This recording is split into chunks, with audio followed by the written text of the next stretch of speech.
इस वीडियो में वैसे तो मैं मेन बातें करूँगा और ज़्यादा, और जो मैं इसके अगले बाद दूसरी वीडियो बनाऊँगा उसमें मैं सारी डिटेल में बताऊँगा, सारी चीज़ कैसे क्या-क्या हो रही है। अभी आप देख रहे होंगे न्यूज़ में बंगाल में जो हो रहा है हिंदुओं के साथ, हिंदू परिवार वहाँ से बहुत सारे पलायन कर रहे हैं और वक्फ बोर्ड के नाम पे जो इधर-उधर पहले शांतिपूर्ण तरीके से रैली निकाली जा रही थी, फिर 2 दिन बाद उसी रैली ने कैसे आक्रामक रूप ले लिया अपना। तो ये सब और कैसे दंगे भड़क गए हैं वहाँ पे। तो इस सब चीज़ पे मैं डिटेल में पूरी वीडियो बनाऊँगा और आप ज़रूर देखना। और फेसबुक पे मैं नया हूँ और मुझे सपोर्ट करो।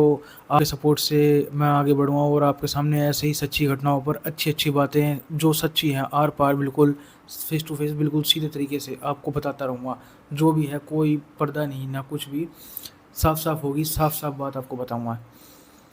तो पहले तो मैं बता दूँ, जो मैं ये वीडियो बनाऊँगा कल, ये बंगाल वाले उस पे बनाऊँगा। तो अगर आप तक आपने फ़ेसबुक को मेरे फ़ॉलो नहीं किया तो फ़ॉलो कर लो और यूट्यूब पर जाके सब्सक्राइब ज़रूर कर लेना। कि मैं आज जो मैं आपको बताने वाला हूँ वो मैं पहले बता देता हूँ। अभी हाल ही में संभल में एक किस्सा सामने आया है फिरौती का। मतलब लोग क्या कर रहे हैं, एक ग्रुप है जो लोगों के नाम पे नकली बीमा करवाता है। वो ऐसे लोगों को ढूँढता है जो जो गाँव-वाँव में जो बीमार हैं, जो कल परसों मरने वाले हैं या 1 हफ़्ते में अंदर बीमार हैं, बहुत ज़्यादा मरने वाले हैं। वो ग्रुप ऐसे परिवारों के पास जाता था और उनसे नकली डॉक्यूमेंट, मतलब उनके डॉक्यूमेंट लेके, उनके क्या कहते हैं, उनके डॉक्यूमेंट पे अपना उनका बीमा करवा देता था और उनको थोड़े से पैसे देके, कुछ दिन बाद जब वो मर जाता था तो उस पे थोड़े से पैसे देके उन्हें भेज दिया करता था। और उनके डॉक्यूमेंट अपने पास रख के, थोड़े से ज़रूरतमंद डॉक्यूमेंट अपने पास रखे, उन्हें थोड़ा पैसा, जैसे 30 लाख का बीमा कराया उसमें से 50,000 दे दिए, तो बाकी उनके, बताओ, 29,000 50 लाख बाकी खुद खा गए। तो ऐसे ही क्या कहते हैं सीन सामने आया। तो अभी एक बात थी संभल में ही, तो ये रोड से अभी इनोवा और स्कॉर्पियो, एक गाड़ी ये रोड से जा रही थी, तो उसी रोड पे आईपीएस चल रहा था।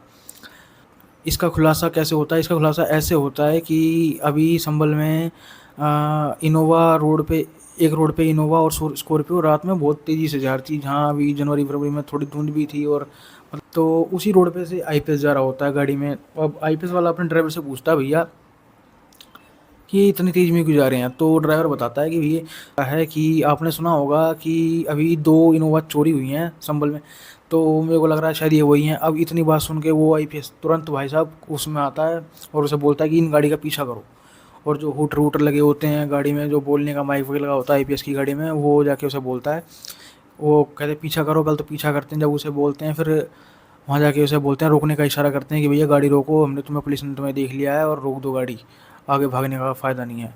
अब वो गाड़ी तो नहीं रोकते और क्या कहते हैं फिर भी आगे जाते रहते हैं। और जब वो आईपीएस आईपीएस वाला फिर अगले जो थाना पड़ेगा उनका, अगला जो थाना पड़ने वाला होता है उसी रोड पे, उनको इन्फॉर्म कर देता है कि किसी भी हाल में ये इनोवा और स्कॉर्पियो रुकनी चाहिए, आगे इन्हें घेर लो। तो वो एक ट्रक खड़ा कर देते हैं भाई। वहाँ से जब ये गाड़ी निकलती है, इनोवा तो कैसे तैसे इतना चालाक होता है, निकाल लेता है थोड़ी सी जगह में, पर स्कॉर्पियो वाला फंस जाता है। अब जब स्कॉर्पियो वाला फंसता है उसमें बहुत सारे लोग बैठे होते हैं, 4-5 बंदे बैठे होते हैं, जिनमें उन पे 19-19 एटीएम डेबिट कार्ड होते हैं लोगों के। और जब उनसे पूछताछ की जाती है, उतारा जाता है, उन्हें घेरा जाता है, तो वो बोलता है कि नहीं भैया हम तो ऐसे ही जा रहे हैं, हम बीमा कंपनी वाले हैं। तो अच्छा कह रहा, अच्छा।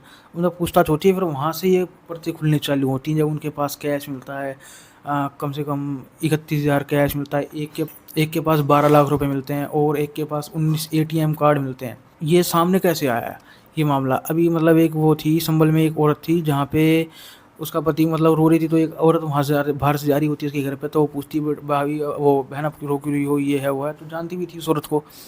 अब वो पूछती है भैया तू रो क्यों रही है, तो वो बताती है कि ऐसे ऐसे ये मरने वाला है मेरा आदमी, तो भैया इसके बाद कौन करेगा? तो वो कहती है कि अच्छा, कह रही जिसका बीमा करवा लो। तो वो भाई बीमा करवा लेते हैं उसका।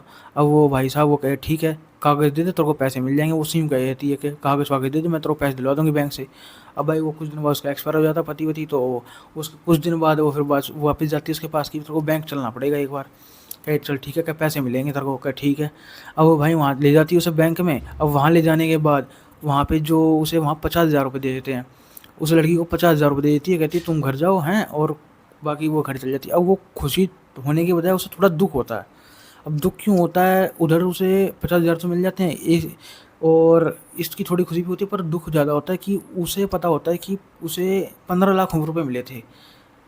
उसको 15 लाख रुपए मिले थे बैंक से, उन्होंने 15 लाख रुपए निकाले, पर उसको 50,000 दिए, बाकी वो ले गई। तो वहाँ से ये मामला सामने आया। तो बाकी इस पे मैं पूरी डिटेल अभी कल डालूँगा, और कल या परसों डालूँगा, और कल मैं डालूँगा बंगाल के वाले पे। तो चैनल को ज़रूर सब्सक्राइब करो, पेज को ज़रूर सब्सक्राइब करना, और सपोर्ट दिखाते रहो। स्वस्थ रहो, खुश रहो।